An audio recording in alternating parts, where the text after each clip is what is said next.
Well, we may be in lockdown, but things are still going on. And of course, we've probably all been hearing the latest on the situation with the Manx Gas and the regulators.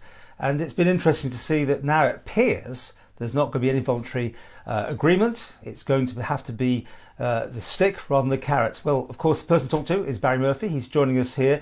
Barry, please bring us up to date. What is going on? Hi, Paul. Thanks for having me on again today.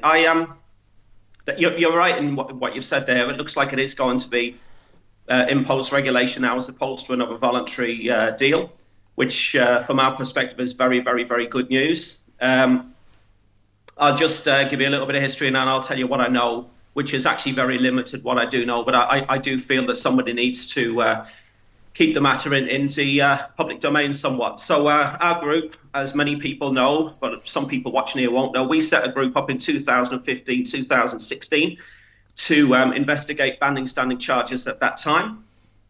We arranged and had several protests and marches across Douglas from 2016 onwards, of which you were kind enough to come down and cover at that time. And I'll always be thankful for you doing that for us.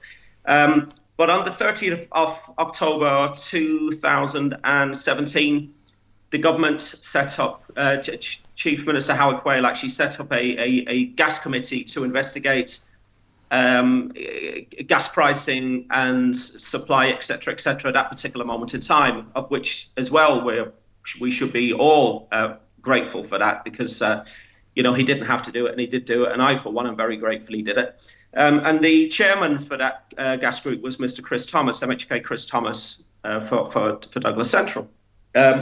So in February 2019, the independent investigators, if we can call them that, the board that was set up to commission this report called NERA, they published the report. And after that time, our group decided that our priority was basically going to be not just concentrate on banning standing charges because they were dropped shortly after that time, but we decided as a group that we would continue on to make sure that all recommendations within that NERA report were implemented, because the NERA report was quite damning of the previous government for signing such a deal, and it was quite damning of the charges at that particular moment in time as well. So the taken up pretty much up to the current date. So in November 2020, last year, Timor passed a motion to agree another voluntary deal with Manx Gas. The heads of terms were presented, laid out in front of all Timor members, and contrary to what our group believed, the government decided that another voluntary deal was the way to go. And in previous interviews I've done with you, I've actually been very, very damning of the way that this whole matter has been handled, because there was always supposed to be two ideas. There was supposed to be the voluntary idea and there was supposed to be the imposed regulation idea. And both ideas were supposed to run head to head and in parallel. So if one couldn't be implemented, the other one should have been ready to go. But unfortunately, I think I could say very clearly and quite strongly, without being shouted down too much, that it's very clear that the voluntary idea was way, way, way ahead of the imposed regulation idea, and that's kind of what happened. So the government decided, yes, they were going to agree to this voluntary deal, these heads of terms, but they had to be signed up and agreed by the end of December 2020. So going into January 2021. It wasn't agreed. It wasn't signed. It seems that the government and Manx Gas couldn't agree completely on these heads of terms, probably largely down to what could be put down and set as a fixed cost and what couldn't be. That's my understanding of it. But again, the government have not been very clear and very upfront about what the disagreements actually were. Since that, before it became clear that this, in the media recently, that the government had agreed, the government had cancelled the idea of the voluntary route and had now decided that they were going to implement the powers of the new regulator, I drawn up a petition and I released that petition online at the beginning of January last year, and I ran it for probably about 3 to 4 weeks. I closed after 3 or 4 weeks, and that petition now has 2,000. I think it's 2,100 are just on the signatures, and that petition will be laid in front of Tynwald in March. That petition is very, very clear. We are looking for imposed regulation, which it now seems we're going to get. So that's obviously a very positive thing. But we also say, and we believe, that we're still entitled to get these refunds back for 2020 and 2021. So as we understand it, the press have made a release to say that this is the government's position, that the government are now going to impose regulation on Manx Gas, which is, as I say, is a very, very, very good thing. There's a lot of people, I think, at this stage don't understand exactly where this matter is right now, and they think this is a really bad thing. But it's actually a very good thing, because for the first time ever, we will have a regulator for the Isle of Man. We actually do, not will, we do. And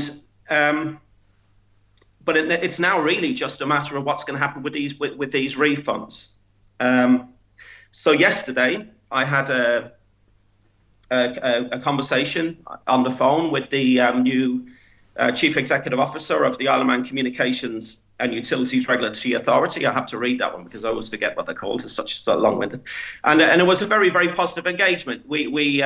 I transferred my own views and the views of our gas group, and what I think of also the views of very many domestic commercial customers out there, what their concerns would be, and what their hopes and wishes would be moving forward. And I have to say it was very, very, very positive. And whilst Mr. Kiley didn't give away too much, the future looks bright, looks colourful. So the petition you were doing, that's not needed now, is it? This has gone past that. This is now definitely going to happen. It's going to be a regulatory issue, isn't it? Well, we still have the issues of the refunds, the rebates to refunds, which were promised, albeit they were only promised, of course, if the government if the government and Manx Gas were going to go down this voluntary route. But clearly now they haven't. But I think as a point of principle and a point of fairness, these figures, of which was initially thrown around last year, of around about £90 to £100, these need to be paid now, because we continue to pay over and above what certainly UK customers are paying.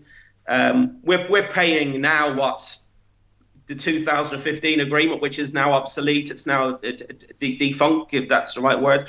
If we're paying what we probably should be paying, or what they're allowed to charge us, but at the same time, principle and fairness has to come into this. So the petition is important because it lays out in front of Tynwald our wishes as gas consumers to get these refunds paid.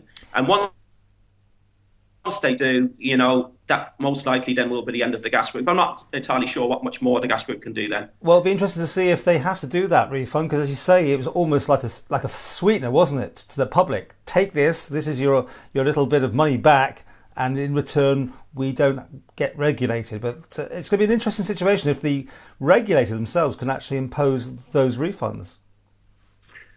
I honestly, Paul, don't know. Would that be? I actually thought about this morning when I reached out to you this morning and asked if you thought it'd be a good idea to do this interview. I had a little think about this because I thought you might ask me that question.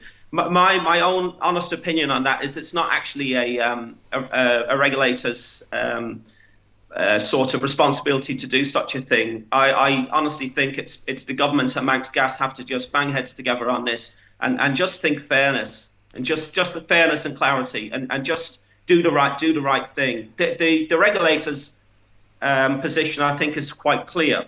It is what happens from now, and what happens moving forward. And a couple of minutes ago in the interview was when I said to you that both these ideas, the voluntary idea and the imposed regulatory route, was supposed to be parallel ideas, and they were supposed to be head to head, whereas it was going to be one or the other, although at the time they weren't sure which one they were going to go down. But neither one was supposed to be dismissed. But what's very clear is the government, again, have failed us on this, because the voluntary route was miles ahead, and the imposed route was way back. And now you've got the regulator trying to catch up on lost ground. And of course, once again, the consumer finds himself in the in the firing line, and it's just not fair. Well, it's interesting you use that expression, do the right thing. It will be interesting to see who does the right thing. And once again, we offer airtime to Manx Gas, a representative, to come on and explain where they're at. We'd love to hear from them because we're not hearing much, right? I mean, you're not having much communication with Manx Gas Direct at the moment? I believe Mr. Cruddacy actually resides in the UK, but I think that watching a previous video on your channel, it's more to do with isolation and restrictions on travel, etc. You know, we have to be fair. I try to be fair and I try to be balanced.